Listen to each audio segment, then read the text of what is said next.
Hello, everybody, and welcome to the first international expert users meeting for the Accel-Heal electrical stimulation device.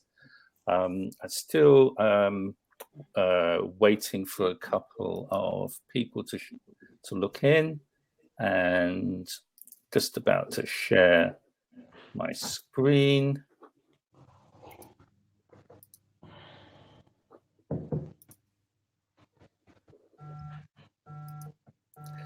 So, welcome, as I say. So good morning to our guests from France and from Austria, and good evening to our guests from Malaysia. So today we are going to have a program of discussion, and we can take about 2 hours. Here is the schedule for you to see, and I'm going to go and speak to each of you in turn. And if I'll ask before you start your presentations, if you would just introduce yourself. For myself, my name is Dr. Robin Martin. I'm a scientist. I'm now freelance, but I've worked in academia and industry in the wound healing and reconstructive surgery fields. And I've been working with Accel-Heal to chair their clinical and scientific advisory board. And it's a great pleasure to hear how 3 clinicians that we have on the call today have been evaluating the Accel-Heal electrical stimulation device. And we're going to have a good discussion with each of you today and see if we can, get some consensus on what works, what doesn't work, and we can think about that towards the end of the meeting.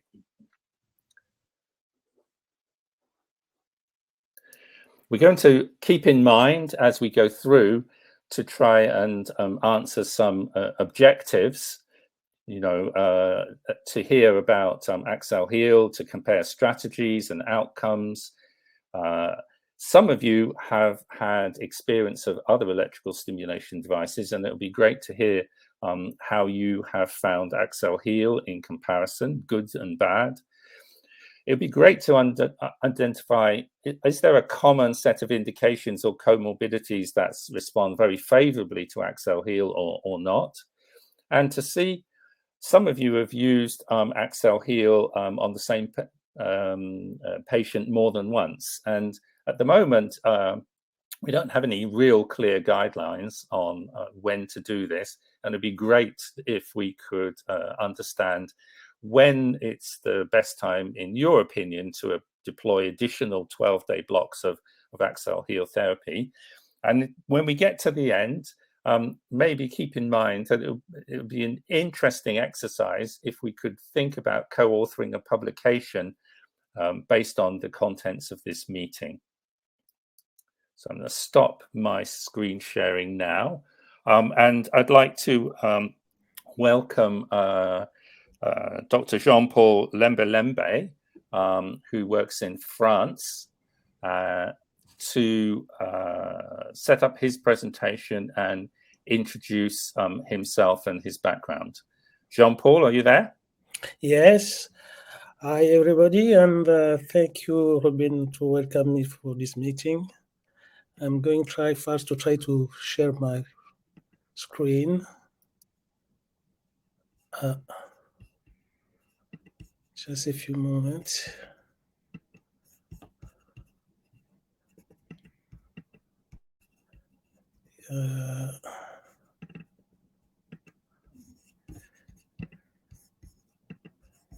Yes.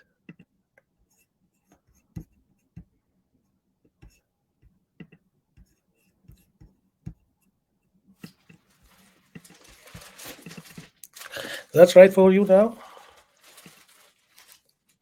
Did you see my presentation?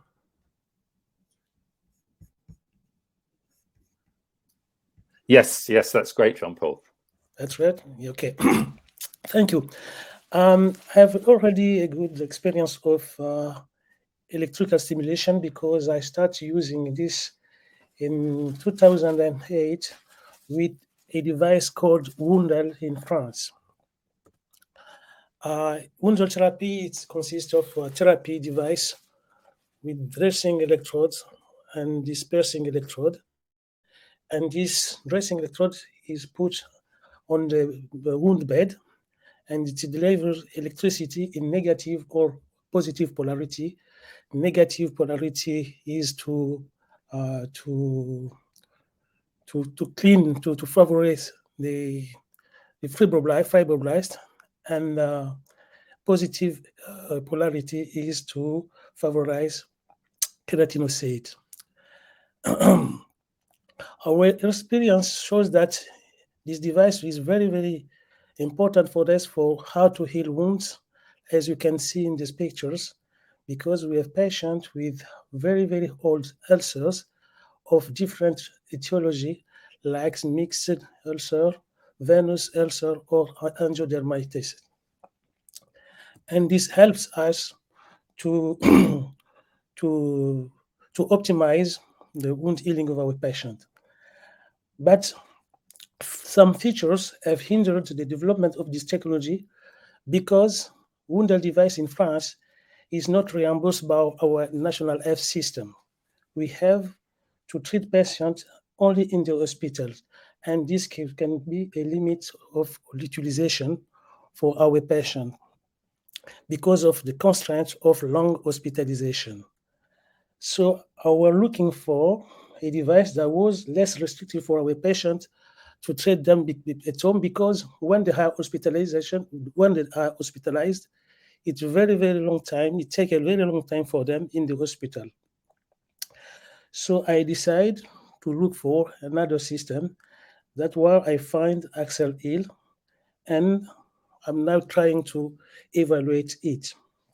Currently, I have 10 patients in care with Accel-Heal, and in this little series, I have patients with venous mixed ulcer and arterial ulcers, and all of them, some of them have a venous ulcer with a sclerotic wound bed. All wounds are at least 1 year old. And to compare this, we know that when we use wounded electrical stimulation, the effect I saw is that Wundel reduces the pain at the wound site.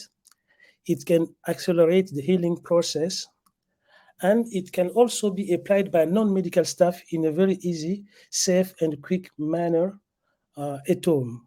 But as it is not reimbursed by our system, patients are obliged to be hospitalized.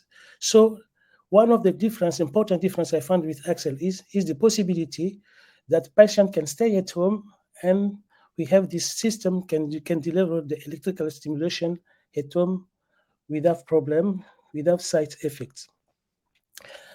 So we know all what is the different property of this Accel-Heal. So I'm going to accelerate this part, and we respect exactly the use of this device for our patient. The sequences is 12 days sequences, and we stopped during 1 week and we restart again. But you will see that we have a problem of lack of devices because of Brexit. It's very difficult for us to get these devices, as England is now not in Europe, and we have not a distributor in France. For the application of this device, one of the best things I find is the possibility of using the dressing of one choice with Accel-Heal, because the electrodes being placed outside the wound. Because with the wound, the supplied electrode dressing must be used and put on the skin. So you are not free to use the dressing you want. You are obliged to use only the supplied electrode furnished with the device.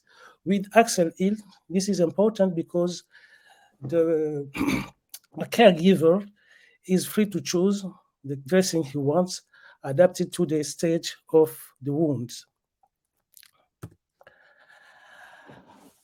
We know that we have a publication which told us that electrical stimulation with Accel-Heal can reduce the pain. So I choose this case. We know the Millian white atrophy, which is the most uncommon etiology in Crohn's venous insufficiency. This ulcer is known to be very, very painful. So it was very important for me to test if the use of Accel-Heal can reduce inflammation and the pain. And this is the situation we found with this patient because he stopped using painkiller like morphine by the use of Accel-Heal. And we know again that Accel-Heal increased the rate of wound healing. To test that, I choose a lipodermatosclerosis ulcer, which is an indurated plaque on the medial malleolus that can sometimes be tender and very painful. For example, this patient was waiting since 2020 without healing.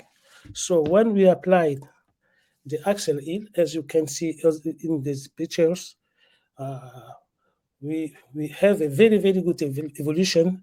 And at this stage, we proposed a skin graft for our patient. All the patients have an information collect table, which is drawn up to have very, very good information about patient. For example, this man, 67-year-old diabetic with mixed ulcer. He was also diabetic and paraplegic, and he's waiting from many years without healing his this ulcer. And when we started with Accel-Heal, we saw a very, very good evolution, but we have a problem of discontinuation of electrical stimulation due to the lack of device.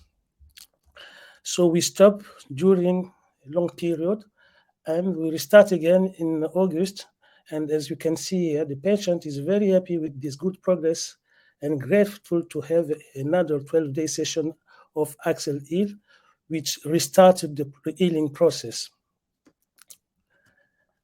Another patient is this man, 74 years old, with neuropathy of the lower limbs. He was alcoholic and diabetic with venous insufficiency. And you can see that we have a very, very good evolution. What we see is that when we stop using Accel-Heal, from the healing process continue, but more lower than when we use Accel-Heal. So when we restart it again, we can see the difference. And this patient was working about 4 years with his wound without healing. And at the first time, he have seen a very good result with treatment of his ulcer. Another patient is this man with 71 years old with bimalleolar venous ulcer and lipodermatosclerosis. He was amputated both feet in an accident at work, and he has a very big problem of healing.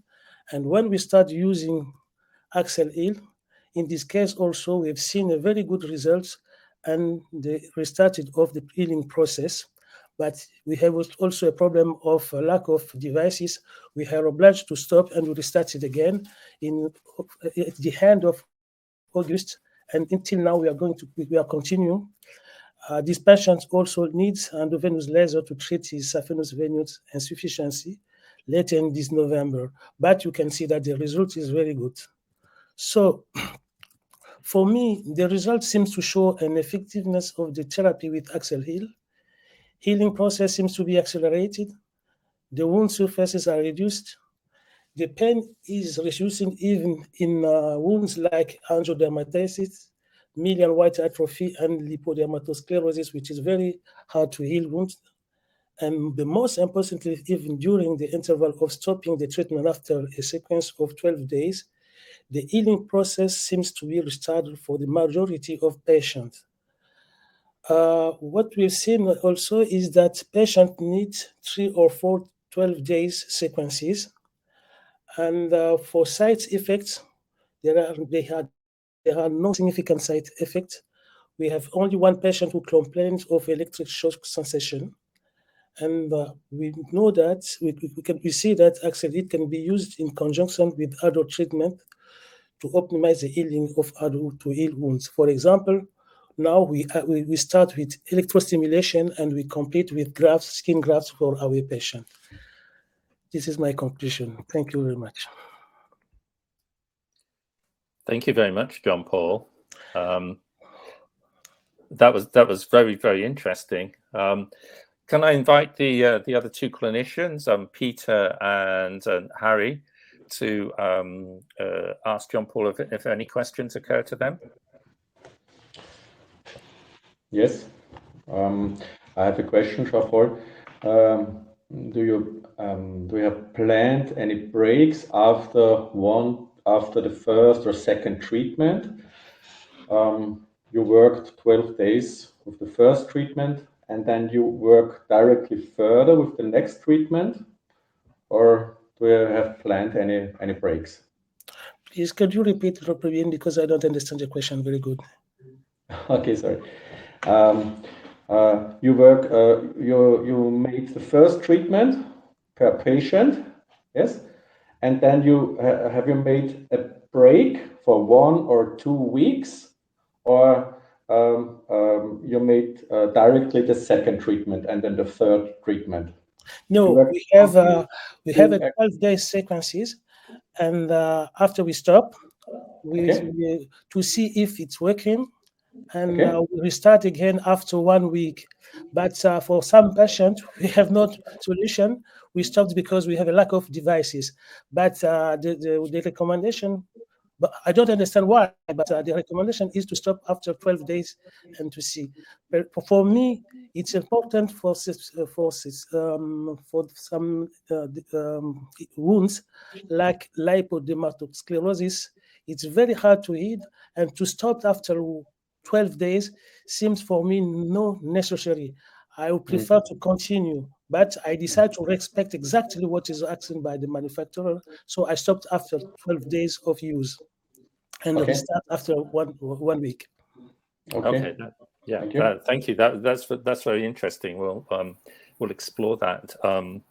I was Professor Nair. Do you have any questions for Jean-Paul? Yeah, Jean-Paul, did you? I mean, in your scope of cases that you tried, were they like? Was there any neuroischemic foot or anything which you have used, or was it? Anything which is you got multiple aggravating factors which actually cause wounds to stall. So, did you find any of these things? Any of these wounds that you actually use Accel-Heal on? Please, sorry, repeat your question because I'm not a very good speaker. So if you try to speak slowly, please, because I don't understand the question. Was there any wounds with maybe neuroischemia? That means basically yes. We have a patient with very thick foot. And for this patient, for example, this one, she has a neuroischemia.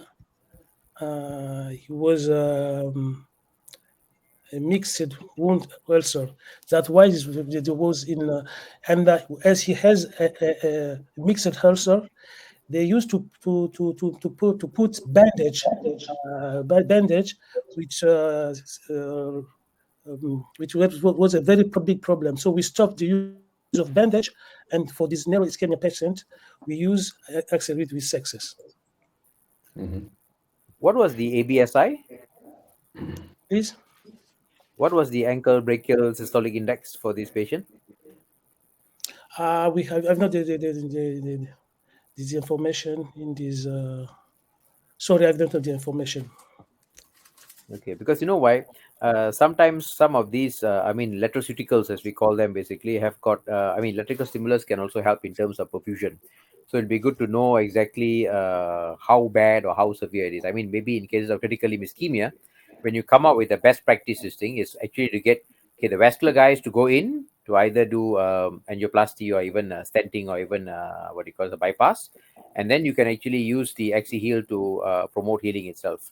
But if let's say if it's like below 0.8 or what, we're not too sure whether how effective it is. So I'm just thinking out of the box basically. From when I was using Wundel device from patients with arteritic, sometimes it was to save the patient, because the only one solution was amputation. So when I use the solution for the patient, we have saved them. We saved them. Thank you. Thank you. I was interested to hear the reflections. The WoundEL device has two different polarities that can be Yes. used, negative or positive in the wound. The Accel-Heal system doesn't do that. What it does is it flips the polarities between each electrode quite frequently during the therapy. But do you notice any real, mechanistic difference between? I'm sorry, I'll speak slower. Yes. Any difference between the two? Yes, wounded therapy. We can see the first result after 12 days to 2 weeks. After 2 weeks, Okay. because the protocol is to use only 30 minutes twice a day. But with Accel-Heal, we are continue. It's like a continuous treatment without stopping. We can stop 2 hours the first day, 4 hours the second day, but it seems to be a continuous treatment. With Wundel device, we stop during 6 hours or sometimes during 12 hours. So it seems to be more faster than Accel-Heal. Okay. So you think WoundEL is faster? Accel-Heal is more faster than Wundel because the treatment seems to be continuous. There is no interruption of treatment. I see. I understand. Yes. Okay. Oh, that was really interesting. We'll come back to a lot of those themes. Professor Nair, if you could get your... Oh, sorry, you have a question, Peter. Sorry. Yes. For me, necessary is pain reduction.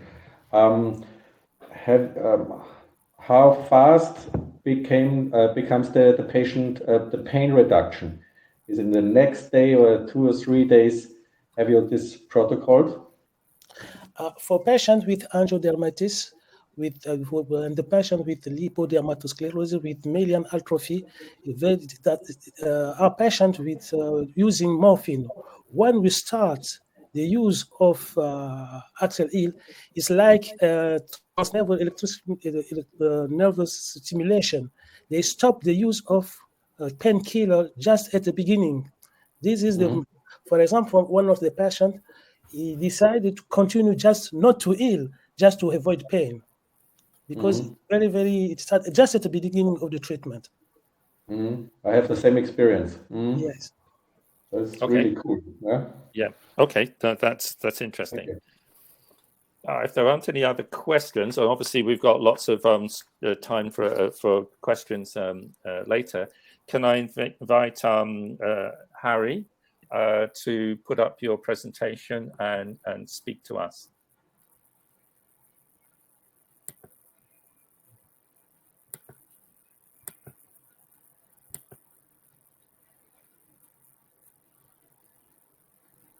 Okay.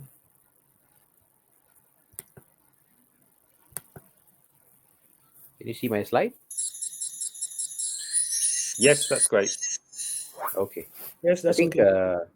one of the things that I want to actually mention is when you look at basically Accel-Heal, it's what do you call it, something a bit more different. I come actually from Kuala Lumpur Hospital, which is the largest hospital in Southeast Asia. This is only one section, which is only the specialist complex.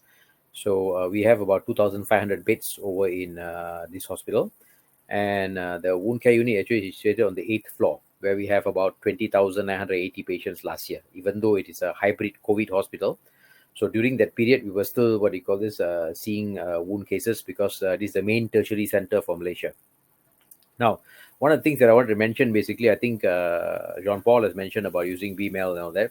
I've also done about 2 publications using the microcurrent device from Avazia in the US, which we have done for about 100 patients.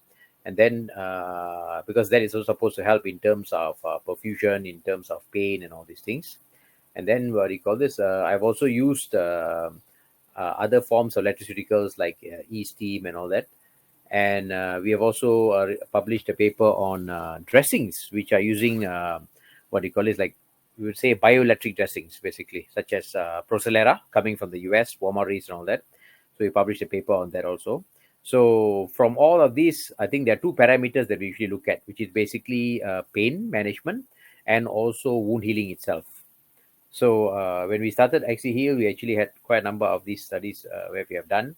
And we also have actually looked at perfusion in the previous studies by using the SPY machine from the US, which was effective in looking at tissue perfusion of the leg. Now, the reason why I asked for this is because most of the time when you use bioelectrical dressings or 11 electroceuticals, basically, usually we would prefer to actually look at how is the blood supply, whether the electrical current or the microcurrent itself, whether it's actually helping in terms of increasing perfusion. Because if you look at diabetic foot ulcers, you find, when I was a medical student, 10% basically had actually neuroischemia. Now we have about more than 40%. So ischemia is becoming a big problem. And we at DFO International are quite worried also, because even the last IWGDF, study in 2011, the foot is being amputated every 20 seconds. So this is actually a major problem which is we are having now. So when we looked at some of the cases, I'll just go through a bit fast in just showing you some of the cases at Kuala Lumpur Hospital. All right. So first, we actually looked at 6 patients. So my main dictum at the starting is to actually look at all these patients in terms of pain. All right. So we actually use a cycle, which is actually 6 units. So it comes in one box, so it covers for about 12 days. And we actually want to evaluate Accel-Heal in management of wounds, and we use the pain score and also the wound size reduction. All right. So we included these patients who had pain and also willing to participate. And this is the area measurements that we did, basically. I will go through the summary later on. So it's a diabetic foot patient who actually came to us with a right foot with severe pain for the past December 2020. Now, because one of the things I expect, from this meeting also, is to look at the different types of pain, whether it's just somatic or whether it's neuropathic, whether it's ischemic or whether it's mixed picture. So one of the things that we have to actually predetermine or even basically decide later on will be, does it cover all aspects of pain itself? That's very important. So a few things that we actually showed in this patient itself is, number 1, pain score reduction. Number 2, basically, is he required lesser painkillers. So this helped actually. See, and the thing is, he also found that the patients actually sleep better when they have better management. So what we did is we actually followed them up for the 12 days, which is for about 2 weeks, and then the continuous follow up until about few months after that. That is just to make sure that is it continuing, because as instructed by the manufacturer, use it for 12 days and then after that follow up and see. That means it's supposed to kickstart in pain wound healing plus also kickstart pain reduction. All right. So these patients actually had different types of dressing. So this Vivactive AG is actually from Loma Rocha in Austria, and you can see the wound was quite big, because I like to try on different cases, big cases and all that, to see how efficacious the newer products are. Basically, it's like, throw it into a lion pit and just observe and see whether you get eaten up. So you can see from here, basically, the wound actually started to improve. And by July, you can see the wound healing is much better. It's already epithelialized and all that. It's a plantar aspect ulcer, basically. All right. Another patient 2, also same thing, because we're trying to use on patients who actually had slough and also they had infection per se. So what we did is they had a pain score of 6 at that time. All right, and you found that the wound size decreased and also pain decreased. And as Peter has mentioned earlier about pain reduction, you'll be surprised. I have pain reduction at 48 hours, basically. All right, they start to have experience what they call reduction in pain. So they were quite happy with that. And you can see even reduction in the size and also area of the wound itself. Okay, these are dressings coming in from different parts of the world, from the US and all that. So you can see basically improved in the sense. But only thing here basically is when you look at some cases, when you have look at venous leg ulcers, the standard of care is important. That means basically when you're using your compression, the white part that you see around there basically is your calmosoptin, which is a barrier. Now, this is another patient, 66-year-old diabetic patient, also with a diabetic foot ulcer. All right. So also with SLAV and infection, all that. And you can see the wound size reduced. Okay. And pain also was better. And he was able to sleep actually after application of Accel-Heal immediately, at least the same day basically. And size reduction was important also. I mean, good reduction in a sense. This is the observation of this patient. You can see quite fluffy. Make sure. Now, one of the things that you do basically with Accel-Heal is do not forget basically that your basic wound care is very important. That means your assessment, your cleansing, your debridement or deslaving, and then only you actually talk about your dressings and all that. So the thing is, if you just leave it as such and just put Accel-Heal alone, it might be a bit of a problem. You can see later, what they call after a few months, the wound is very much better, very much smaller, lots of epithelialization.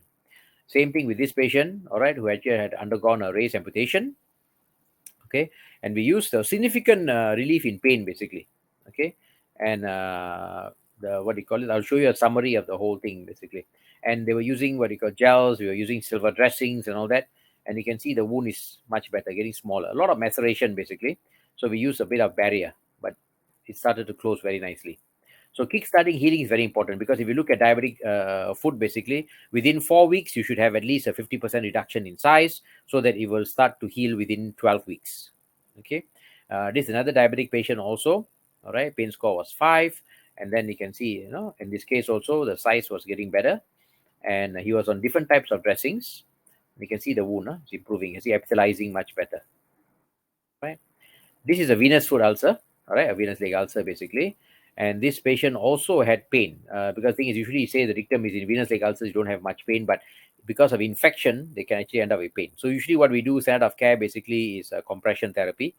Recently, since then, we also started using wraps and all that. So we use different types of dressings. Hylo is coming from Italy, Mesitran from Netherlands on this patient. And you can see the wound is much better. Improvement within the 2 weeks. It's starting to epithelialize and all that. Okay, so when we look at all this, so what happened is basically we got a feedback from the person in charge and said, all right, you better try what you call is more simpler cases, more clean wounds, because then you want to see how's the effect, because you've been looking at all the big gory ones, infected basically, all that. So we moved to another 4 cases which were clean wounds. All right, just look at pain and also size and same assessments. And you can see basically this diabetic foot patient here, same thing. You can see the size became better, significant reduction. All right, and you can see the wound itself here. All right, so wound reduction there much better, improved. Okay, and latest is started to close. This is another patient, also a non-healing sloughy wound. Okay, pain score was 8 at that time, and usually if you follow the pain ladder, basically they should be actually under the acute pain service. But interestingly, with what do you call that, with Accel-Heal itself, the area reduction was quite marked, and also what we call is the pain reduction was quite good. So patient actually had multiple. We are using collagen. We used what we call this. Even we use topical oxygen on this patient. Right? You can see the wound very much better. Okay, within a month, basically. This is the latest in August. All right. Another diabetic foot patient, same thing. Pain score was 10. So something a bit subjective about it, but with the Accel-Heal, pain reduction was quite significant. So we didn't have to actually give painkillers after a while. And patient was actually on the ErgoStart dressing. Now, basically, from Ergo from France, basically, I think they're using it more also for perfusion and all that. So we've also, that's why what I mean basically is Accel-Heal will complement also what you call this, the dressings that we're using also together. And you can see here, the wound is what you call this improved post 2 cycles there. And this is the latest. Another patient basically who undergo an operation at the ankle to lengthen his feet because of limb shortening. Also, what you call this came to us, and you can see in what you call this in July, exactly 3 months, 12 weeks from there, what you call this wound is much smaller, and healing rates were about 55% at the time. All right, so we use quite a number of different products, primary, secondary products on that. But you can see in the cycle there, you see it starts to epithelialize. So one of the things that we notice in when we use Accel-Heal is it starts to kickstart healing. So when you look at hard to heal wounds or whatever, it actually helps in terms of helping. So if you look at this summary from group 1, basically, you can see there's 3 diabetic foot ulcers and 3 venous leg ulcers. So from the initial areas and all that, within 2 weeks, there's a reduction up to about 22% reduction. That means during the time, the 12 days that you put it. And in terms of pain score, same thing, 40% reduction in terms of pain. And in follow-up, basically, there's also reduction and all that. But this is something that I want to actually support Jean-Paul, basically. When he was mentioning, we're only using it for 12 days. 12 days, you can see, up to 40%. But the thing is, if you use it longer, will it be better? That means maybe a second cycle or what? Will it reduce it much more? So that's something that is important to look at. All right. And you can see here the reduction is better. Okay, it's about 22% reduction, and even pain score has come down, 55.6%. All right. So with that, what we call this group 2 basically is the one that we have about 2 diabetic foot ulcer cases, 1 surgical post-surgical case, and 1 post-trauma. And here you find that the percentage of reduction was about 58.6% in terms of area within the 2 weeks. That is more than normal, because the normal dictum basically for diabetic foot ulcer, according to with a proper standard of care, should be 50% reduction within 4 weeks. So within 2 weeks, you can see it's 58.6% reduction, which is superb. And the pain reduction has gone up to 71.4%. So in this case, what we see is when patients who have got ischemia, patients who have got pain and all these things, you need to also manage all the other comorbid conditions and all that. So if it's a clean wound like this, much more cleaner, smaller wounds, you see the effect is very remarkable. And in terms of follow-up also, you can see the size reduction basically in follow-up periods is more than 70%. So 76.4 and 74.6 in terms of mean pain score. So with that, it's actually what they call this, a good adjunct together with whatever wound care we're doing to actually cut down their pain, manage their pain. And the thing is, I think one is important basically in the US also, there's a lot of abuse of NSAIDs and even painkillers, whether it's COX-2 inhibitors and all that. So this will help in terms of us actually helping to cut down the amount of costs basically. So it has to be cost effective. So referrals to pain centers or even to anesthetists or also even the pain team can be reduced. The amount of painkillers will be reduced. The amount of the need to actually come in often will be reduced. And also we can actually cut down pain management during and also even after the dressing. Because I remember basically in Cardiff when I was there, we were looking at basically, patients with pain. I mean, during dressing change, after dressing change. That's a normal thing that we do. So you find that this actually helps in doing all of this. So I was quite satisfied with Accel-Heal itself. So with that, thank you very much. Thank you very much, Harry. That's that was really great. And some of those size changes and pain reductions were very remarkable. Yeah. Can I throw it open to Jean-Paul and Peter if you have any questions on the cases that Harry has presented? Yes, about infection, because thank you for your presentation, Professor. And you show us a patient with very spectacular wounds, especially the diabetic foot. But what would you think about electrostimulation and infection in this case? Okay, I think what we do is, if you look at the, I'm also involved in now coming out with the best practice for infection with the International Wound Infection Institute.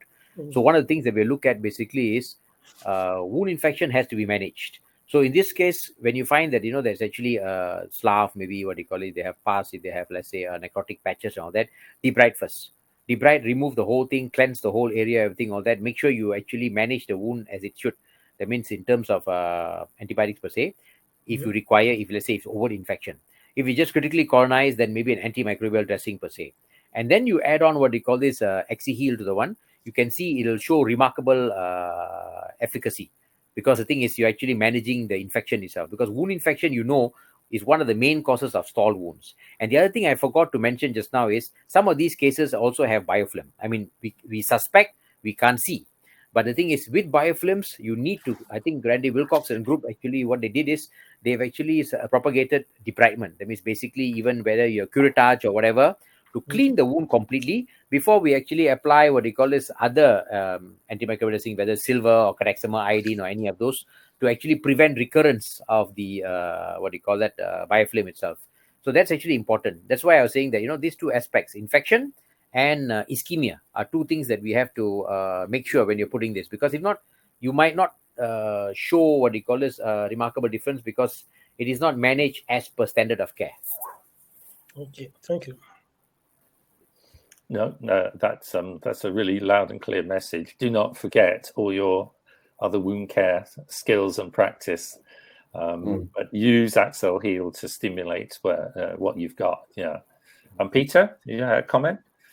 Yes, I think it's necessary. We have to recommend that it's necessary to make a perfect wound bed preparation. And for perfect results with Accel-Heal, it's necessary. And I think it's really necessary that we write it in a recommendation that nurses and doctors make a perfect wound bed preparation before, and then start with Accel-Heal. Here in Austria, we start with these devices and make not a good angologic preparation, make not a surgical debridement, and say the devices works not good, and that's necessary. Okay. Okay. Thank you. Just look at the notes I had. Harry, you used a lot of technologies in some of those patients. You know, topical oxygen and ErgoStart. Do you think Accel-Heal is addressing a need that the wound or the tissue has that is not met by any of those other technologies? Or do you think some of them are, as it were, playing in the same game, if you take my meaning? Yeah, I think what you mean is basically whether it's synergistic in the sense, yeah, or whether it's what do you call this, self-working. The thing is, I prefer usually, like in most management, to actually have multiple kind of approaches. So one of the reasons why I use ErgoStart, because they have got, I mean, evidence-based medicine, evidence-based practice. So it's been published as level 1 evidence, and it helps in perfusion and all that. So that's why we actually use ErgoStart for that. And then on top of that, because the thing is, so far for the Accel-Heal, what I mean, we have seen in terms of some of the papers and all that is looking at pain management and wound management. So if, let's say, if I want to make sure that, you know, there is a proper perfusion, number one. Number two, secondly, basically, if you look at sucralfate, I mean, ErgoStart itself, it will actually cut down the MMPs. So inflammation is one more big aspect which actually causes delay in the, what do you call this, wound healing itself. So it's a bit difficult, basically, when we do like a double arms trial and then we say, okay, we put Accel-Heal one side with just a placebo. You see, it's a bit difficult, and especially with patients with diabetic foot. So what I find is, number one, basically, is complementary. So in the sense that, you know, Accel-Heal, we are still learning about it. So what happens is, it's something like traditional medicine. That means you don't basically stop all allopathic medicine and run to traditional medicine. You know, you go into haywire, you end up with a ketoacidosis or something. So same thing in this case. We used it because the thing is, okay, it's going to cut down the wound size, it's going to cut down pain. And pain was the first factor that we actually noticed within the first 48 hours. And every aspect of the pain, basically what they call this in terms of their sleep improve, pain after dressing change, pain during dressing change, and at the same time, their what do you call this? Their reliance on painkillers. So that was the one that I saw, which was quite effective in the sense. And then the second aspect was basically wound healing itself. We started to kickstart the healing. So one of the aspects that we can actually position Accel-Heal is, it is supposed to kickstart hard to heal or stall wounds. Because if you look at the UMA document, basically the in what they call this before this on hard to heal wounds, they have mentioned that basically under, when you look at time concept per se, they also mentioned under the support area there that you can use bioelectrical products or electroceuticals. So I suppose that is one way where we can actually position Accel-Heal in the sense that it is something to use for all those stall wounds. But I would like to just caution that we shouldn't keep it in just one niche area. We should also come to a section there where if I can close the wound even faster for a normal wound, basically, I might as well just use with Accel-Heal. So instead of just covering the pain, the wound healing is faster. So we need to position it in that way. But we will need more evidence on that. That means basic wounds. And you can see even in the slides that I've shown, the more difficult wounds, yes, take a bit longer and all that. But the clean wounds seem to do even much better compared to what standard of care is suggested to or alluded to. So that is something that I noticed actually. Okay, thank you. Any further questions, Jean-Paul? No question. Okay. So Peter, can I invite you to give your presentation and just give a little bit of a introduction to where you work? Mm-hmm.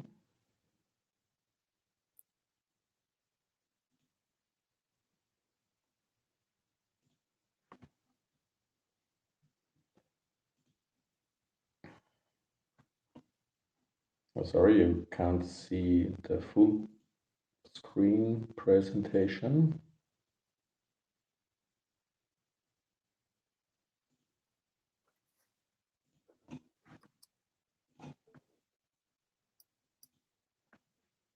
You see the full screen now? Huh?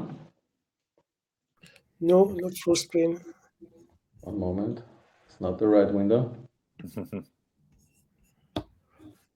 Yes. That's better. Yep. That's right now. Right screen. Okay.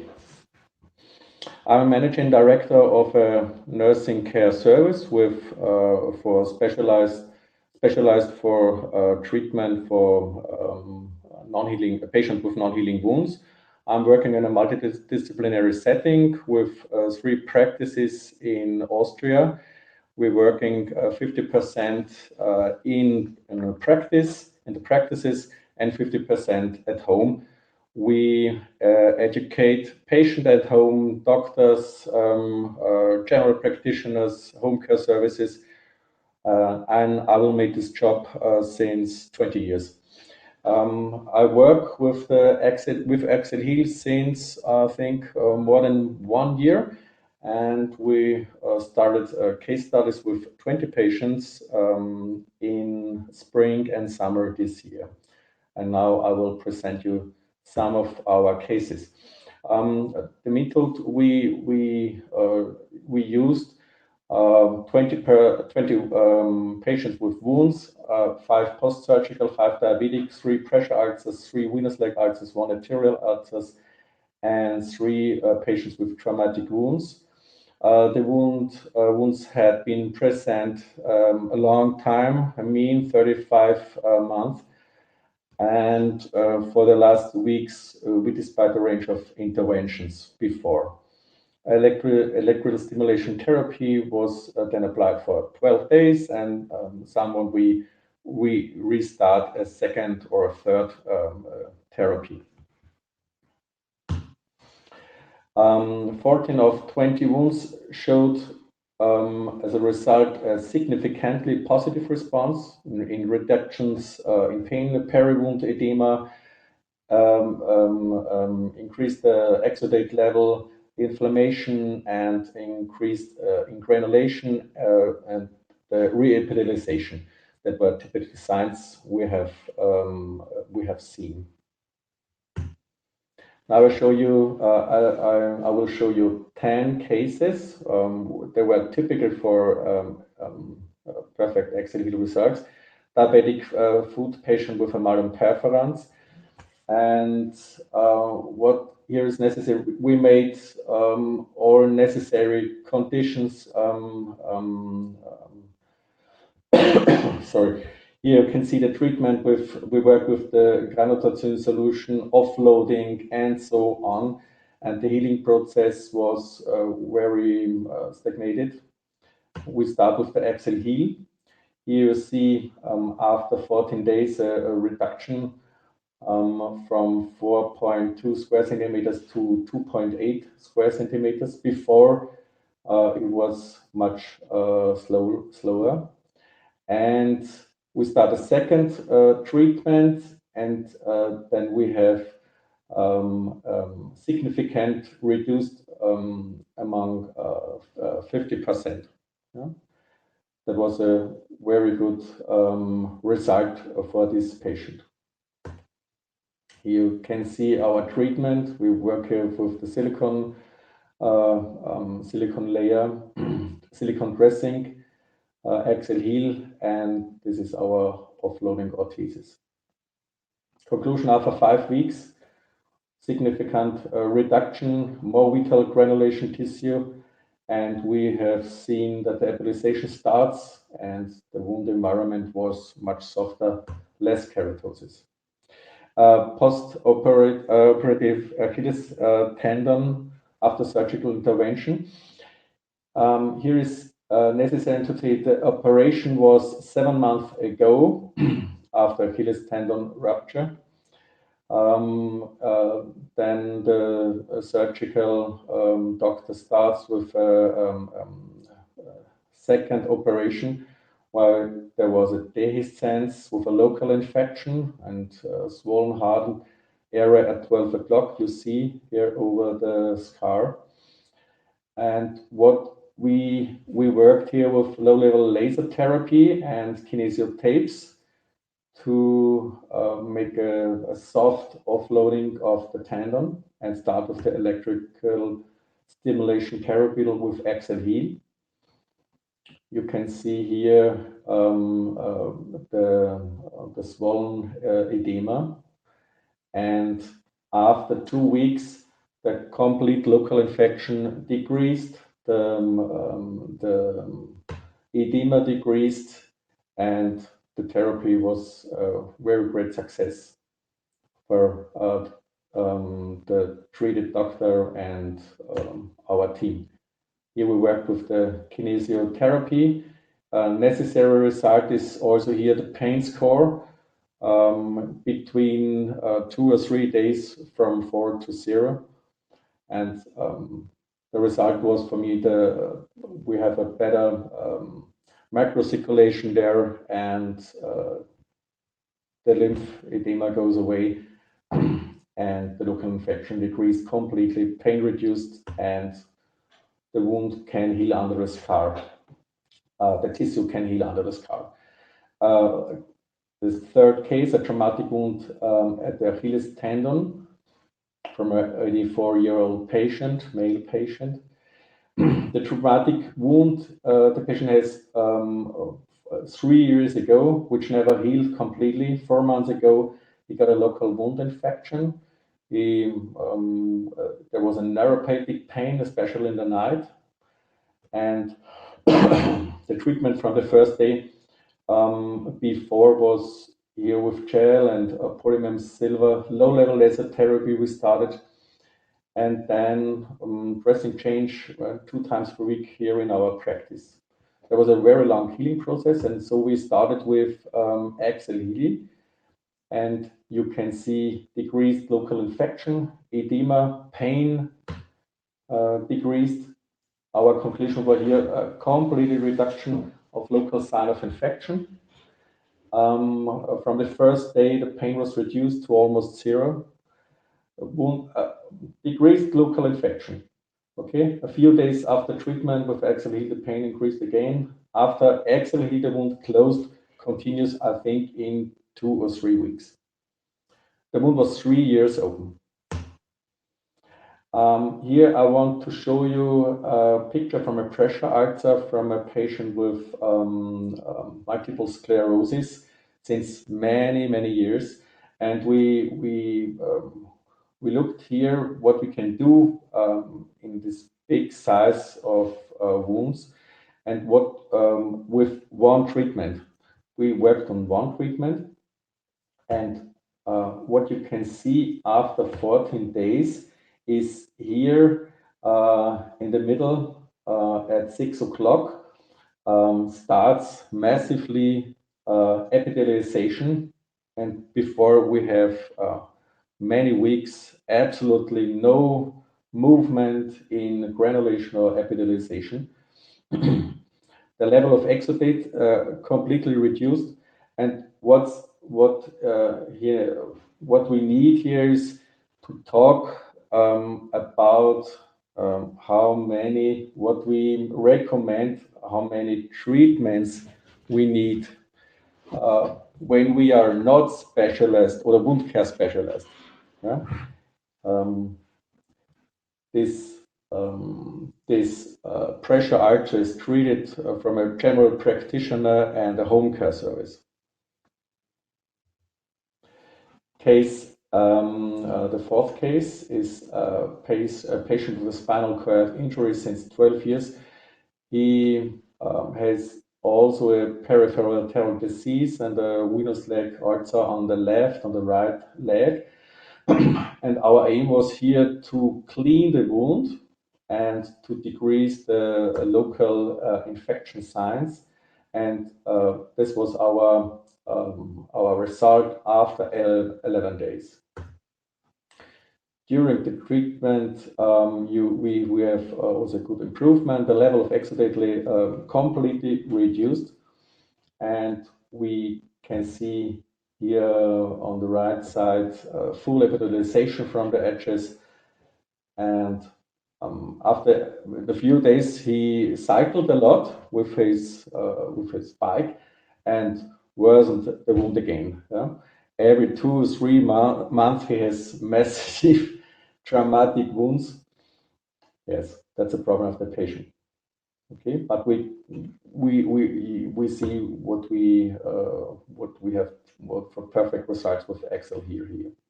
A patient with a venous leg ulcer.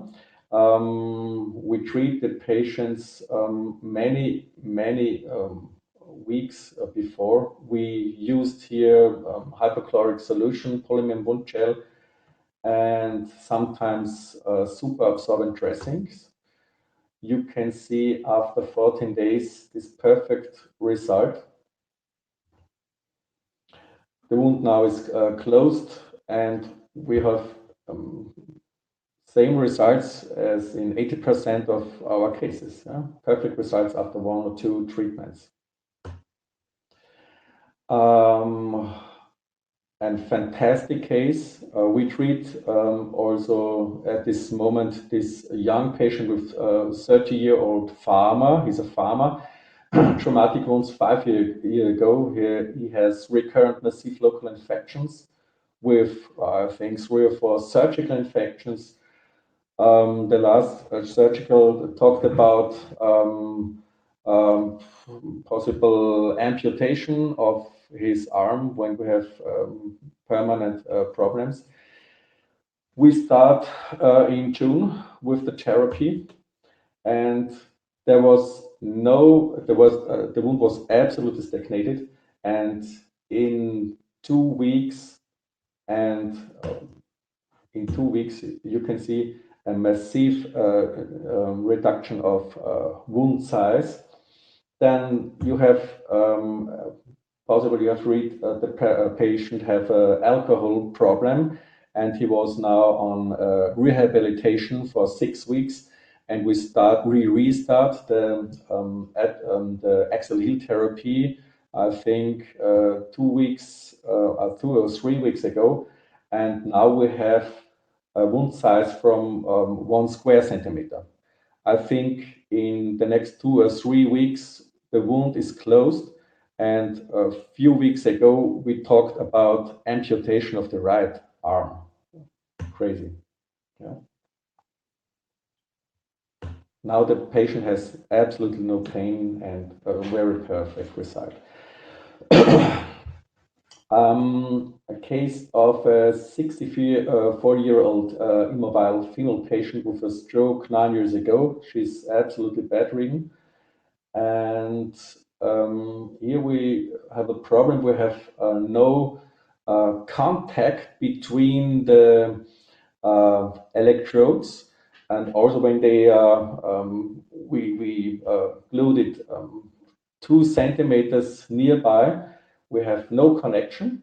And so I talked with Robin, and we make a blood Untersuchung. Sorry, I know it's not the right name. And there was iron problem, and there was a problem with the blood, and we make we have a differentiated malnutrition problem. And so we make a substitution with iron and some micronutrients and vitamins. And after, I think, 2.5 months, we restart the Accel-Heal treatment. So we have a perfect connection on the skin. And we worked 2 times with the Accel-Heal, Accel-Heal over 4 weeks. And now we have, I was last week there, the wound size decreased 50%. Okay? So that's a necessary information. This was a necessary information when we have no connection between the electrodes. There is a problem with the skin Leitung. Patient with a post-operative wound right Achilles tendon. I make it short. Long wound healing, a second surgery, plastic surgery intervention, and we start here in June, and after 2 weeks the wound was healed. Now in February we talked about a plastic surgery intervention. Well, the wound doesn't heal over 7 months. Yeah. 4 days after start of treatment, the edema, the signs of infection completely decreased. After 2 weeks, the wound was healed. Fantastic. An absolutely fascinating case of a patient. He's 60-year-old, a lipoma operation 30 years ago with recurrent abscesses and wounds. The current wound exists since 7 years. Plastic surgery is very risky. He has an absolutely neuropathic problem there. Almost all options in wound dressings were explored, and we start in July. And here you can see the result after 14 days. The depth of wound decreased 30%, and you see a pile of granulation in the wound cavity, grew in the wound cavity. He felt the electrical flow. In the last year, he absolutely doesn't feel any sensation or feeling on the buttock. And during the break, the exudation increased again. And I think we are in the 4th treatment. And at this moment, the patient said Accel-Heal is the first treatment in the last 30 years which make absolutely an impact in wound healing. Yeah? And I think we can close the wound in the next 6 or 8 weeks. The wound is 30-year open. Patient with a diabetic foot. Here you can see right on the picture right up. After the surgical intervention in Czech Republic, he comes over the border to us, to Austria, and we start the treatment. Here you can see on the left picture on the 20 July, a small wound. The bone is free, and the wound stagnated since 7 months. No movement in wound size. And 9 days later, you can see what a good microcirculation makes, which result it can make. The wound is nearly closed, and we start with a second therapy. And that's the scar wound. A minimized wound is open. The wound, which had been stagnating for many months, 5 months, sorry, healed almost completely over the exposed bone in 9 days. Although previously, whereas growth promotion dressings did not have any effect, we used many other dressings. Now the wound is closed. Yeah? After 2 months. Finally, we ask ourselves the question, did Accel-Heal cause a kickstart in wound healing? And the fascinating result is of the 20 cases, I can say in 10 cases, yes, Accel-Heal has clearly had a lasting positive influence in wound healing, massive impact. In 4 cases, there was a good result, which I could be built on. And so we started with a second treatment, and sometimes with a third and a fourth. In another 4 cases, there were changes in wound, but there was no sustainable progress in healing.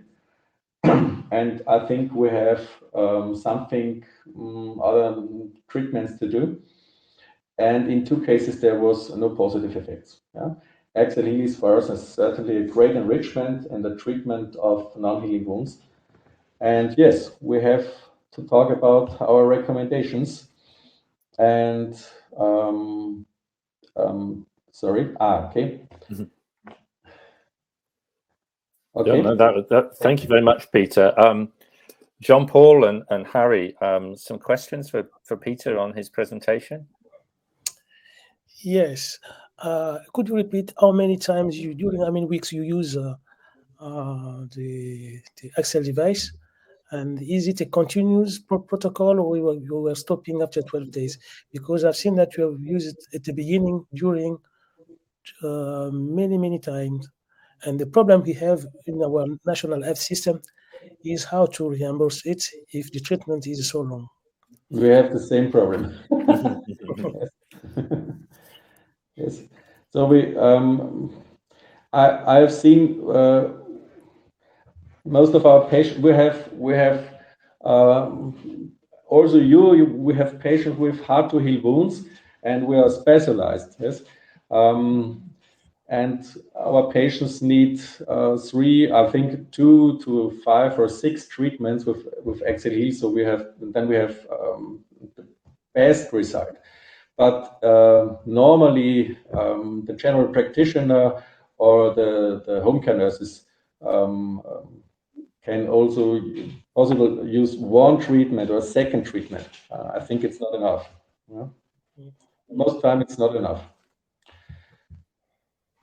We're working in the home care. Yes, it's another world as you work in a hospital and have another resources. No. Well, perhaps we can go back to that in our final questions. Professor Harry, have you any question direct for Peter? Peter, good presentation. I wanted to find out, when we use medication and we use devices sometimes in a pulse therapy and all that, do you think there is a place for Accel-Heal to be actually used like that? I mean, that means, let's say the first month, we put it on for 12 days, 6 sets, 2 days once, and then we repeat the thing basically after 4 weeks, maybe to push it further or what? How do you feel? I mean, can you repeat your question, please? Yeah. All right. The thing is, if you look at some medications and even some kind of therapies, we go on pulse therapy, you see. So that means we put it on, we rest for a while, and then we start it back. So do you think like the first month, we put Accel-Heal for 12 days, and then following which the second month, we repeat the cycle? Would it have a better benefit? We have made a first treatment, and we'll make a break for 1 to 2 weeks. Sometimes the patients come when the patients come to the next scheduled date to us. We every time make a break and wait which result we have seen in the wound. Yeah, how good the wound how good? Sorry. How good Accel-Heal works. And then we start with the second treatment. Yeah? Okay. Yes, because I think your data showed, Peter, that you had in 10 out of the 20 patients. Is this right? Yes. you kick-started the wound healing, and you could, the trajectory continued. And then maybe in the other 10 patients, the strategy was to use multiple, because although there was a response, it didn't continue. When we have very good results, you have seen the young farmer. There was our aim to heal his wound, yes. And we have seen when we stop with Accel-Heal after 7 to 10 days, the wound healing stops, and then we start with the next treatment. Okay. Yeah. Okay. We are limited also in devices. Yeah. I think we have 30 devices for 20 patients, and it was necessary to look how Accel-Heal can kickstart the wound, and Accel-Heal can perfectly kickstart the wound when they are good prepared. Yeah, when we make a perfect wound bed preparation before.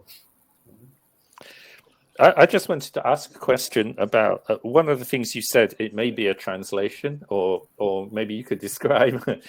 You said one of the earliest things you saw in some wounds, that the wound environment became much softer. Yes. Would you like to elaborate on that a bit? In the most cases, we have a small local wound infection, or bigger wound infection. And one size of infection is edema, and the wound surrounding. And when we start with Accel-Heal, you have a better microcirculation, a perfect microcirculation, I think, and the edema decreased. And so the wound environment is much softer. That's for me. I understand. Yeah. Okay. Harry, Jean-Paul, do you observe similar thing, making a softer tissue in the surrounding tissue, reduction of edema? Yes, we have the reduction of inflammation for the peri-wound skin of the wound, and the reduction of the edema, so that ameliorate the skin, the peri-wound skin. Yep. I mean, the main thing basically is, that's why I said that, the inflammation actually reduced, and that will actually show you that even the pain is reduced from the massive inflammation itself. So swelling comes down, and patient feels better. So the wound actually starts to improve. And is that a typical response in the other devices that you've used? No, not all, basically, because yes, different devices. Okay, now and carry on, Jean-Paul. Yes, when we use the supplied dressing of wound, it produces a lot of moisture. So we have to protect the peri-wound skin. This is one of the problems of using wound therapy. We can stop it because we want to have inflammation of peri-wound skin because of the production of a gel due to the dressing, the supplied dressing of the wound. Okay. Ressa, Harry, you were going to continue? Yep. I mean, the same thing is the ones that we have used before, they don't show the efficacy as fast as Accel-Heal, because within the 12 days you can see marked improvement, especially in the wound bed itself. So therefore, basically, number one, reduction in the devitalized tissues. There's also reduction in the bacterial load. There's also reduction basically in terms of exudate itself. So that is actually quite effective in the first 12 days of treatment itself. So you find that actually helps to show that, in terms of reduction of inflammation is quite good. We are not too sure how is the effect on the MMPs and the TIMPs and all this in the wound itself. That is something that, further studies should be done. So at least molecularly we can explain. Because if you look at most of the documents in the world, everything is no evidence, insufficient evidence, low evidence, and everything else, So if you have a proper biomedical marker to show, then it's better. Especially if you remember, basically, Systogenics had this product called Wound Check. So it shows that inflammation is there. So that is something that we can actually look at and see whether there's any reduction with that. And then even the other device, I think Tom Serena and group are doing some work with the moleculite. So that can also show whether the bacteria reduction is also something significant. I mean, at the moment now we are basically in a descriptive kind of what they call is a study per se. So these are some of the things that we can actually look more in depth into it. Mm-hmm. Yes, that's one of the things I was going to ask you all. From what you've seen today, what would your recommendations be for further research? Not necessarily specifically on Accel-Heal, but obviously you've got a lot of experience now with Accel-Heal, and it seems to be working. What areas of research do you think should be looked at, if possible? I think we have to research. We have to look at the different types of pain, the impact on the different types of pain.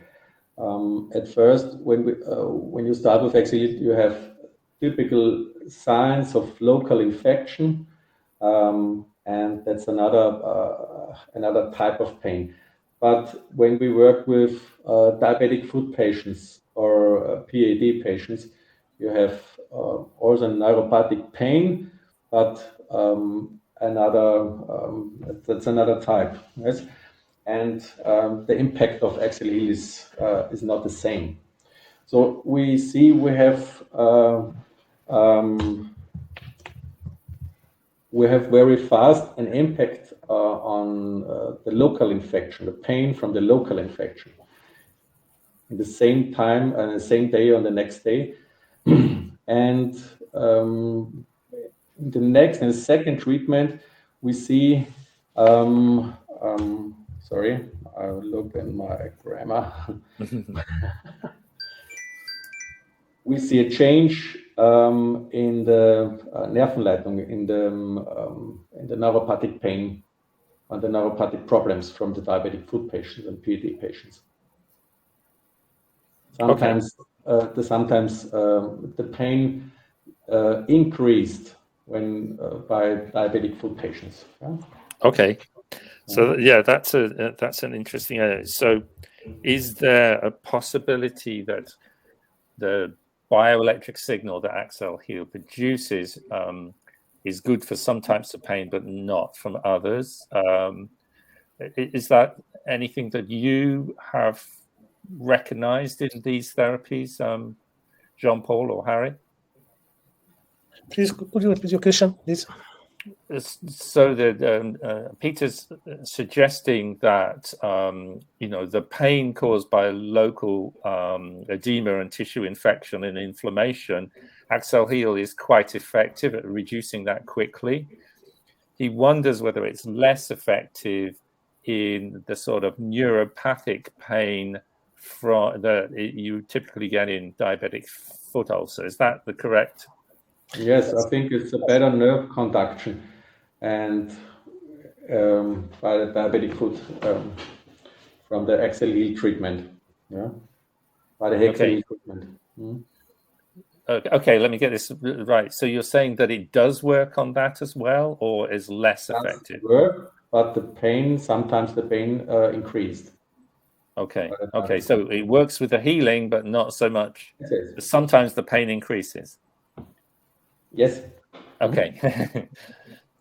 I've not seen anything like that because I choose patients with painful wounds like lipodermatosclerosis, angiodermatitis, and in this case, we've seen the very big difference between patients who were taking painkiller like morphine and the change after the first day and 3 days after. I've made a publication in Wounds International with my colleagues about the analgesic effect of electrostimulation in wound care. It seemed to be with the Wundel, and it seemed to be like the same effect for patient. We have seen the reduction of the pain, the consumption of painkillers when we use electrical stimulation. But it was a retrospective study, but it was one study between stimulation and wound pain. Okay. It was Remind me what the type of wounds were in that study, or was it mixed? It was mixed ulcers, angiodermatitis, and sclerotic ulcers with lipodermatosclerosis. In this Okay, case, we've seen a very big difference in two centers, in Bordeaux, in Le Mans, and in Rennes. We have a very big, very big numbers of patients, and we've seen that we have a very real reduction of consumption of painkillers. Okay. Yeah. So I have a question for the, Yeah, go ahead. Go ahead. yes, for the Professor Harikrishna. Do you have an experience to compare?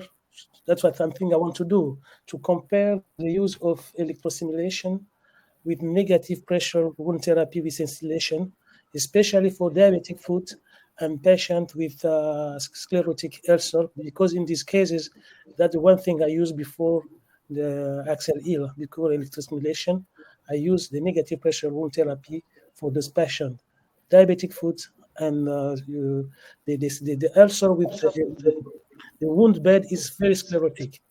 What do you think about the negative pressure negative pressure therapy with instillation to compare with electrostimulation?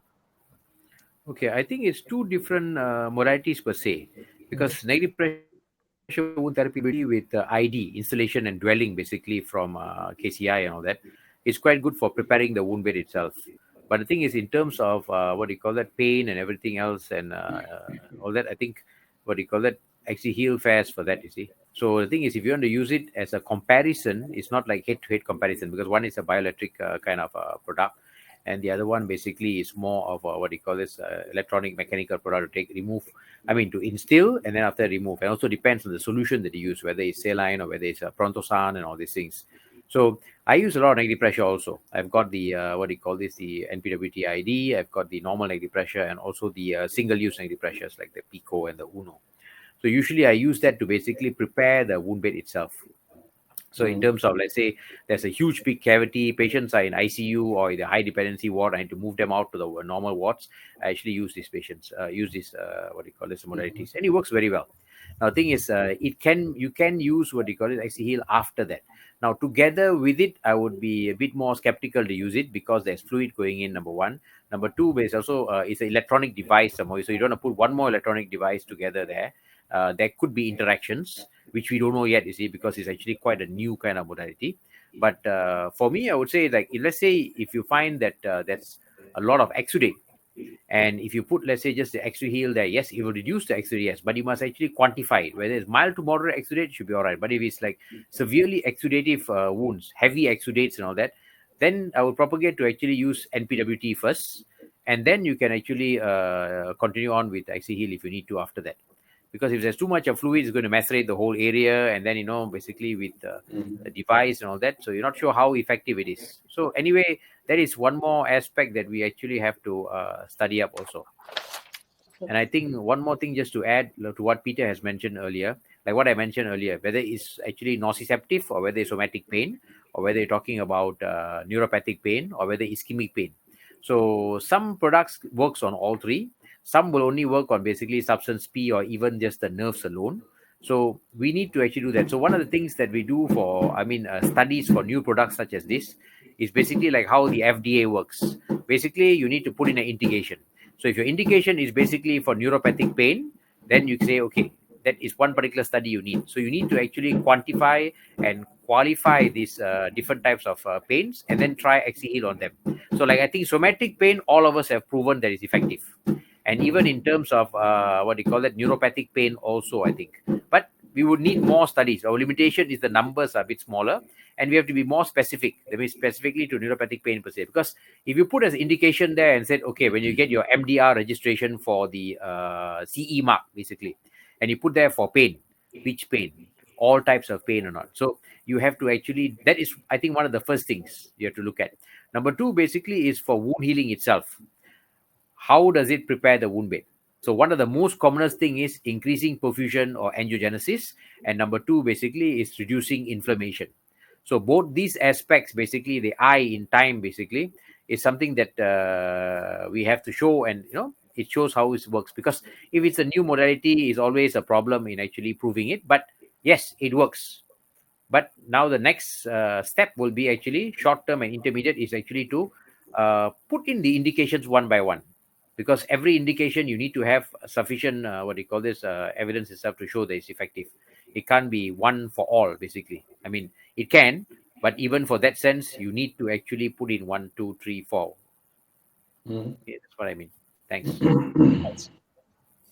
Okay. No, So, I think what type of study would you recommend then to try and sort out the different types of pain and really really be more definitive in that? Okay, two aspects are there, basically. Number one, basically a clinical trial. That means basically like how we are doing case series now, but at least a clinical trial looking at specific patients. That means you have to define them as, let's say, diabetic foot ulcers with neuropathy. And you have to basically make sure that your VAS scores are done for pain, and then your neurological assessments are done. That means your foot assessments are done, basically. So you have to score them accordingly, whether you're going to use the different scoring systems or then see whether you loss of perceptive sensation, and whether it's just paresthesia, or whether what kind of hyperdynia or any of these things. So it's a nerve problem predominantly. So those cases should be all nerve problems. And then separately, like, I think for normal pain, it already works. We already know that. I don't think you have to reinvent the wheel again. But the other aspect is ischemic pain. That's why one of the first things I asked at the beginning stage is, we're not talking about below 0.5. Let's go for below 0.8. Let's say 0.7 of the ABSI, or even the TBSI of 30 millimeter mercury below, or basically a transcutaneous oximetry measurement of below 30 millimeter mercury. So any of these parameters can be used to find ischemic patients. So at least then you can see, okay, you cover neuropathic pain, you cover ischemic pain. Somatic pain is already straightforward, because you put it on a clinical trial, it actually covers. So this is the three aspects that you're supposed to do in terms of a proper clinical trial, number one. Number two, basically, is lab trials, basically, and that will be looking at the biomarkers, as I mentioned. That means when you put the Accel-Heal on, basically, you should be able to see whether it's going to be a porcine model or whether it's going to be a murine model or something. At least you can say, okay, these MMPs are actually reduced, because now we are postulating inflammation comes down and everything else. So we don't know whether it is the other dressings that we put on or whether other things that we do in terms of debridement and all this stuff. So to show it, basically, look at the wound milieu itself, or the wound environment. That will actually tell you exactly whether there is reduction in this, an increase in the TIMP, reduction in the MMPs, whether 1, 2, and 8, which one is coming down, or 9, depending. So that will give you what you call is a proper molecular aspect, to show. So I think that will be the first few. And then only you start proceeding to, okay, venous leg ulceration, or even pressure injuries, or even other forms, traumatic wounds, immunopathic wounds. Now, if you can show that it's actually a very good modulator in terms of protease modulation, all right, then it should work on immunopathic wounds. That means basically looking at rheumatoid arthritis, mixed connective tissue diseases, pyoderma gangrenosum, or all the other funny ones, basically. See, it's got many atypical wounds. So you can cover for all that. So at least the basic must be there first. Okay, no, that's very interesting. I know the Accel-Heal team are listening into this, or they will review the recording afterwards. So let's continue these discussions about future research, because I think it is important that electrical stimulation has a bit of has a very good history for those who understand it and have experienced it, but it still has a bit of a bad press, and people really are sort of unaware of the strength of the evidence that exists for it. The reason, one more thing, is also I sit in quite a number of editorial boards along the whole world. I mean, basically in the UK and also in Asia and all that. And we'll be getting a lot of articles coming in. And you'll be surprised. It's not just like, there's microcurrent one side, there's bioelectrical dressings, that's one side, there's electroceuticals. And then from China, we have also got those that, they charge the dressings with electrical circuits and all that. And then they say they put the dressing on top. And then you've got I think as long as 1960s, you've got the scanner, currents that they use. So you've got many types, you see. So to actually show that this is actually specific in nature and it's completely evidence-based compared to the whole group there. Because usually whenever you'll be surprised, right? Every month at least 2 different types of journals coming out where I have to review basically on electroceuticals, or even electrical generating products, basically. Some with zinc oxide, some with just with silver together, so that's a lot.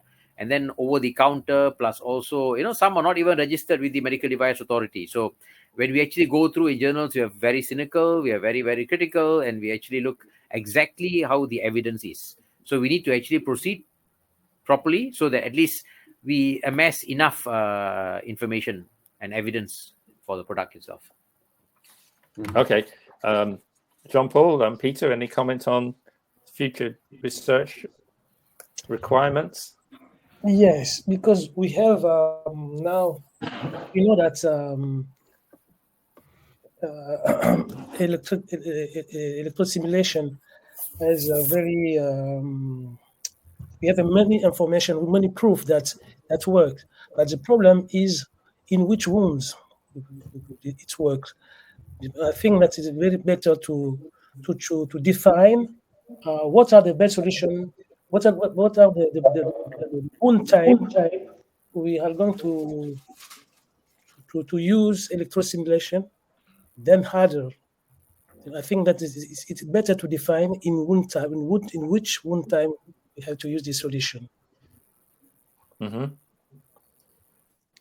That's an interesting comment, because if I think about all the cases that are being presented today, some work better than others, but I would say that probably almost every type of wound has been represented. Yes, in my experience, the indication is how to heal wounds. Yeah. Because I'm a wound center. I have a wound center. I'm a wound specialist. So patients, when they come to visit me, they have many years before and many experiences, many dressing they test before. So when they come, they are patients with the definition of how to heal wounds. So we are trying solution. That's why we're seeing different kind of wounds. But Peter shows that sometimes it doesn't work. Why it doesn't work? So we have to define exactly in which indication we are going to put electrostimulation like the solution for the patient. In my experience, I know patients with, sorry to repeat, with sclerotic ulcers, patient with lipodermatosclerosis, patient with angiodermatitis is the best indication for me. But I've shown with the experience of Professor Harikrishna, I was very, very impressed. It was very impressive, the case he shows for the diabetic ulcer, for example. Absolutely. Yes.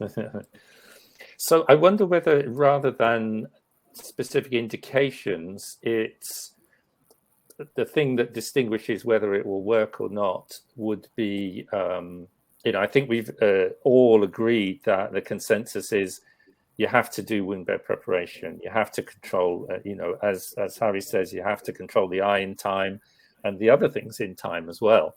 But I wonder if there are any physiological comorbidities in patients that you think make electrical stimulation with Accel-Heal less likely or more likely? I think the problem is malnutrition. I have seen that there was that one very interesting case. Yes. Yes, it was not one case. I have three cases where I've seen retrospective a malnutrition problem. Okay. For me, as there is no important side effects, we can use it, we can test it in each indication without problems. And it seemed to be with the small cases I show you, that, and with the experience I have with Hundel, it's a very large panel of indication. But the question is how national health, because patients are at home, and how to reimburse the system at home. So we have to lead a comparative study with standard dressing compared to the electrosimulation in one indication, for example, venous ulcer with sclerotic wound bed or angiodermatitis for our health system. We are leading now a study for venous ulcer with Wundel in Daily Hospital in 2 towns, in Le Mans, in Bordeaux, with my colleagues, just to try to get reimbursement for our patient.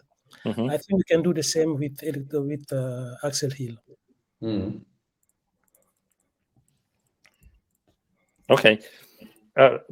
Professor Harry, you've used lots of electrical stimulation in your time. Have you ever come across a case like that one of Peter's, where it seems like the malnutrition was so profound that there was no transmission of the current between the electrodes on that patient until the malnutrition was corrected? I think the thing is, why? Because so far in my cases, I think we have quite a lot of patients with hypoalbuminemia. That's one of the problems that we have, because a lot of patients are actually, with nephropathy and all these things. So usually what we do in my cases, in most times what we do, we supplement them basically. So we have 2 types of nutrients here, basically Epigranax and Epigran protein, which we can actually supplement these patients. So what we do is, whenever we do that, we actually go holistically. So I also cover the nutrition aspect, because whatever you do, even if you have the best electrolytical in the world, but the thing is, if you do not have a medium for it to actually be generated, because the thing is, the electrical current here, whether it is cell to cell, or whether it is through the plasma itself, or whether there is a channel going through, and whether it's more ionic or whether it's more just through current itself, is also important. And we haven't eluded that fact yet. We don't have this thing to show how it actually works in that sense. So that's why you find that the possibility with nutrition can be a big problem there, because the cells are all basically in a state of hunger, and that is making sure that maybe it could be the sodium potassium pathways. So maybe any of these pathways could be informed. That's why I said, when you go back to the the drawing board, something is going on in the wound itself. And I remember basically we did some studies before on looking at gene changes, genomic changes. Just by putting gauze on a wound, you can actually exact a genomic change. So just picture yourself malnourished, with basically maybe your ions are a bit more lesser, maybe potassium low, hyponatremia, and all these things. So all these things could have had an effect on that. Because the thing is, even for normal conduction of electricity and all that, you have to make sure that it has to be maintained from the reservoir all the way up to the house. So the same thing, why does it actually get cut off? There could be other factors there, which could be reduced fact or what, which actually causes this thing not to be generated. So some of these studies there, basically, it's actually good to look at, and also is good to actually scrutinize that particular patient. What were the parameters which were actually low? That means, was it just albumin levels low, or was it a problem with the electrolytes? Was there electrolyte imbalance?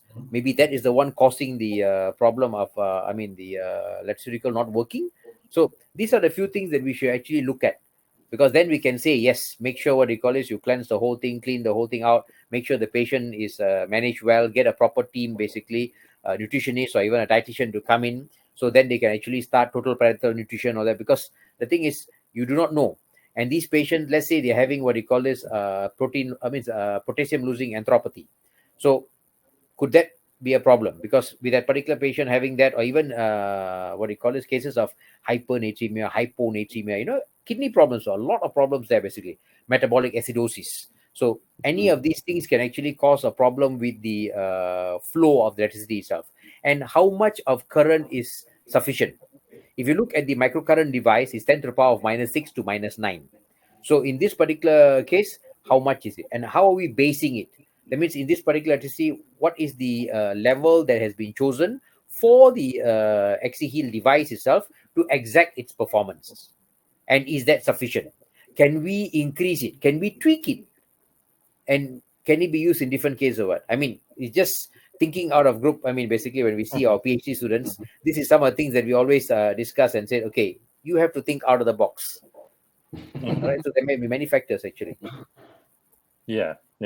Okay, no, that's really useful. I've got those written down. What about, let's go back to this question then of the additional blocks of 12-day therapies. So, you know, do you think there's enough information from the cases presented here and your previous experiences to, you know, make a different recommendation? Or because I think what Accel-Heal the company would probably say at the moment is use it for 12 days, then see what happens. If the wound is still improving, you know, continue your best wound bed practice. But if it stagnates again, then use another therapy. Does that still make sense? Or do you think there are certain patients where you would recommend, look, actually we lose momentum if we break the therapy more than about a week? And is there enough evidence to suggest that you should, have, I think, Harry, you suggested something like take each month at a time, and then have a month, and then have 12 days of therapy, and then a rest, and then 12 days of therapy. Have we got enough information to make any recommendations on that? I think, because if you look at wound management itself, I mean, all over the world, everyone looks at 4-week duration. That means if it's, let's say, venous ulceration, 4 weeks, 20% reduction. If it's a diabetic foot ulcer, 50% reduction. So everybody looks at 4 weeks, you see. But with the Accel-Heal, we're looking at 12 days. So one particular choice or option is that you continue it continuously for what you call is for that. That means 2 cycles within the same month. And then you can see whether it's actually improving much better compared to before. Like some cases, you can see 58% improvement compared to 50%. That's good. It's already in a trajectory. But the other aspect is, if you continue it, or if you do it, basically rest and then repeat the thing again, would it be faster? So that was the one I'm tweaking in the sense that, whether it's fast. Because we used for one patient. The patient actually requested a second cycle because the wound was getting much better. He was very happy. And he actually said, can you put one more round, basically? And we did. And the wound was much better, actually. It improved.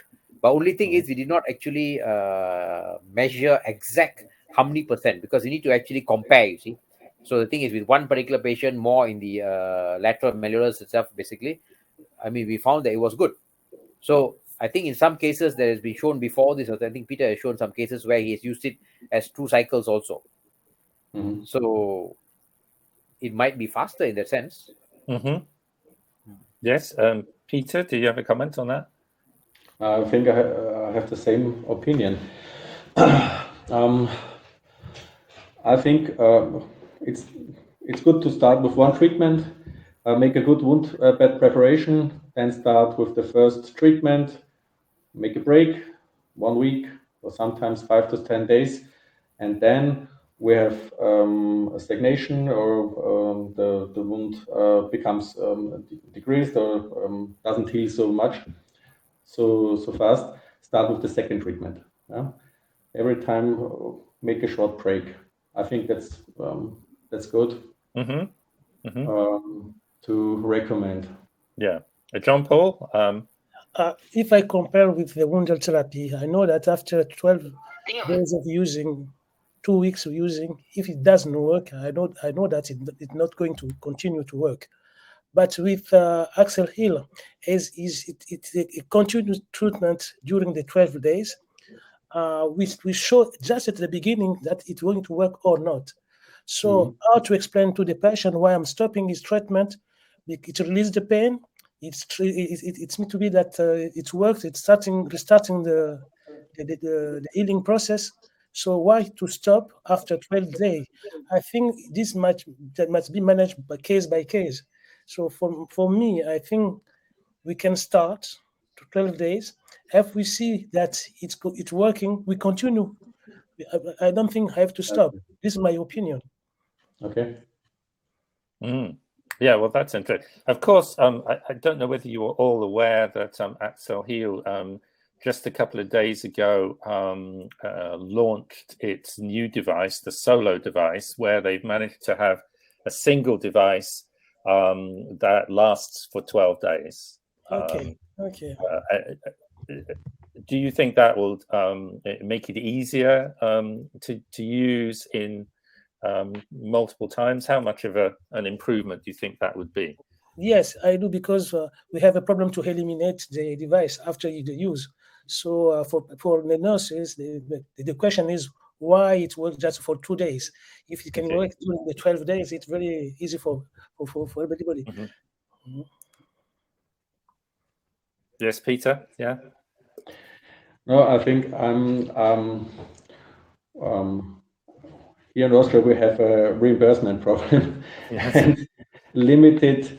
We are limited. I think we are also in the future limited with the devices here. Yes. And so I'm a little bit reserved with the number of treatments. So Jean-Paul, it's okay. I think also when we see an impact after 2 weeks, it's good to start with the second treatment. And when you see no impact, then stop the therapy. Then you have to do another therapy, or is there another problem? Professor Hari, have you a comment about the moving to a single device compared with 6 different devices? I think number one, what happens is if you put 6 different devices and the patient actually has to come back to you every 48 hours, basically. So what happens is, let's say he comes in the morning and after 2 days, he comes in the afternoon. So there is a period of time where it's more than 48 hours. So is it still functioning? It's not. So you got a lapse in between. So if you have one device which covers 12 days, is continuous, what do you call this, current basically for full 12 days, number one. Number two, basically, is in terms of adherence and also concordance of the patients. Once you apply one particular device, they're very happy. And in some cases, you find that you're seeing the patients about 3 days once. Now, because you have got 6 devices where it's going to be every 2 days, you have to see the patient 48 hours. But let's say the patient comes to you on a Friday. Saturday and Sunday, we don't have any clinics. So he has to come back to you on a Monday. So you actually stretch it to 72 hours. So 124 hours, basically, there is no Accel-Heal on board. So at least now with the 12, you're actually filling up those gaps. We always talk about dead space in wounds and all these things. So now you've got a dead space, basically, in terms of electrical stimulation. So that will help you to put 12 days. Yeah. Okay. I have something to add, because we have a lot of patients. They have to wait a long time to have a rendezvous. So each patient I'm following easily with telemedicine, with teleconsultation. So it's very important for the patient, because I'm a geriatrician. We have whole patient to move them from many kilometers. When we use a device and we tell them to come back with after 2 days, sometimes it's very difficult. So we decide to form the nurses at home, and we follow them by teleassistance, telemedicine. Yes, of course. Robin, sorry. It was your question about the Solo. Sorry. Yeah. I did not answer. Sorry. Yes, we also have the problem on the weekend, and with the dressing change and the change of the Accel-Heal. And we have patients, they are treated by the general practitioner, and the practice is closed. And now I treated 2 patients with the Solo, and yes, the patient is autonomous, and the therapy runs through 12 days, and that's perfect. Okay. Yeah, I guess that is building on the theme that Accel-Heal is continuously active. It's for over the 48 hours, and now over the 12 days, it's continually giving you 30 minutes of therapy, and then resting for 2 hours, and then 30 minutes of therapy, and then resting for 2 hours. And so it does seem to me that that's more like the endogenous bioelectric system in the body would do it. This is why we are, exploring, delivery of bioelectric stimulation, is because this is one of the normal wound healing mechanisms that the body employs, and that is surely going to be continuously active rather than stop, start, stop, start. So that just seems to make sense. So we've got 10 minutes left of our 2 hours. I've written lots of very scruffy notes, which I'll have to go and decipher. And of course, the whole meeting has been recorded.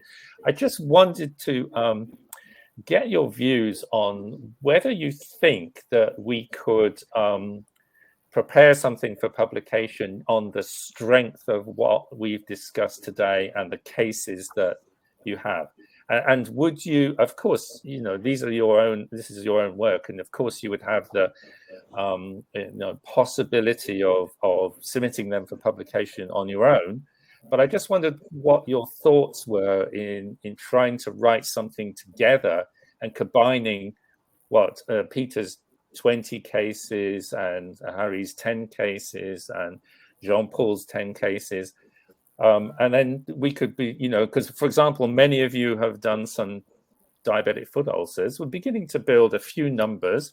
It's not comparative, of course, but I think we could probably say something quite meaningful, and then, also propose, where future gaps in understanding are. What do you think about that? That's actually good, because the thing is, now we have multi-center, multi-country kind of trial. So that collaboration is good. And then the thing is, since Robbie is going to help us to write, we'll be more than happy, basically. Yeah, I am always happy to do that. And I always, I've spent my whole career working with clinicians, even though I'm not a clinician. But I read a lot of papers, yeah. Jean-Paul, what are your thoughts? Yeah. I will be happy to participate. No problem for me. Okay. It's a very good idea. Yeah, Peter. Yeah. Yeah, I'm also. We have perfect material, and we have to look about which topic we read. Yeah, and we write. Pain and diabetic foot. Well, what you need. I'm always in your group. Yeah? Okay. Yeah. No, that's good. So, any early thoughts about where you would? You review a lot of papers, submissions, Harry. Any suggestion about where we might submit such an article? Of course, I think it would be good if it were peer reviewed, but if not, there's other places as well. I think Wound Repair Regeneration has got a good publication. Mm-hmm. The International Wound Journal with Keith Harding also is good, but only problem with the IWJ is 70% rejection rate. Mm-hmm. Yes. So I think these two are quite good. If you want, basically, then we can step down basically to the International Low Extremities Wounds, or even to Journal of Wound Care. I think these two should be all right. But I suppose I think wound repair and all that has got a higher impact factor together with the IWJ. Yep. Yeah, absolutely. Yeah. Any thoughts from the others? Yeah. I have the same opinion. Yeah. Yeah, I think that's probably the hierarchy in wound journals, isn't it? Yeah. Well, we'll certainly be back in touch after we've all had chance to recover and think about it. I will certainly listen to this recording, maybe more than once, I'm sure. And I will certainly be in touch quite promptly to keep up the momentum. And of course, you all have your own contacts with the companies. And I'm sure many of those individuals will be listening in or will watch this afterwards. And we can, try and say something that hasn't been said about this device and make a contribution to the literature. It certainly seems, on the basis of these cases, that you can make some dramatic effects on patients, both in pain and wound size. And I really think that this technology deserves to have a much wider appreciation. Mm-hmm. Okay. Yes. Thank you. Agree. Okay. Anybody have any final comments they wish to make? Peter. Thank you to be here. Okay. Yes. Great experience. Yeah. Okay. Jean-Paul. Great experience. I hope we're going to continue to work together. I enjoy meeting Peter and Professor Harikrishna. Okay. Thank you. And Harry? Good to be here. Looking forward to the publication and to the additional studies that we can do. Yes. Okay. Okay. Well, thank you very much indeed. I will terminate my call unless the host wants to come in and say anything further. And I wish you all the best of evening, Harry, and the rest of your day, Jean-Paul and Peter. Thank you. Thank you very much. Goodbye. Thank you. Bye. Bye. Bye-bye.